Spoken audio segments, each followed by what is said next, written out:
اعوذ باللہ من الشیطان الرجیم بسم اللہ الرحمن الرحیم السلام علیکم ورحمۃ اللہ وبرکاتہ۔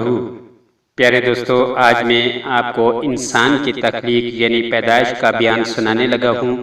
امید ہے آپ کو ضرور پسند آئے گا۔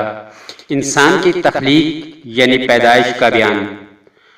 اللہ رب العزت نے کائنات کی تمام چیزوں کی تخلیق فرمائی اور ہر چیز کو کلمہ محسن ہو جا کہہ کر پیدا فرمایا۔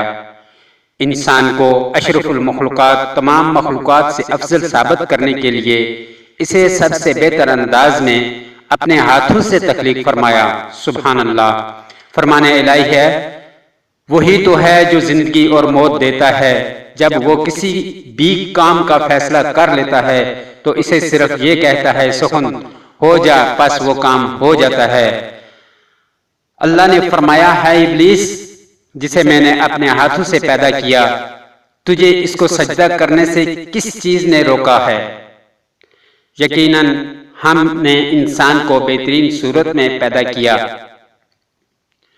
اللہ سبحانہ و تعالی نے انسان کی بہترین انداز میں تخلیق کرنے کے بعد اسے بیکار نہیں چھوڑا، بلکہ اسے پکڑنے کے لیے ہاتھ، چلنے کے لیے پاؤں، سننے کے لیے کان، دیکھنے کے لیے آنکھیں، بولنے کے لیے زبان، چاہنے کے لیے دل اور غور و فکر کرنے کے لیے دماغ عطا فرمایا۔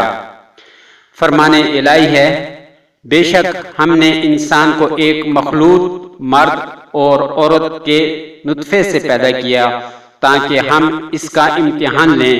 چنانچہ ہم نے اسے سننے دیکھنے والا بنایا، بے شک ہم نے اسے سیدھی راہ دکھا دی، اب خواہ وہ شکر کرنے والا بنے یا نہ شکرا۔ کیا انسان نے یہ سمجھ رکھا ہے کہ اسے بیکار چھوڑ دیا جائے گا؟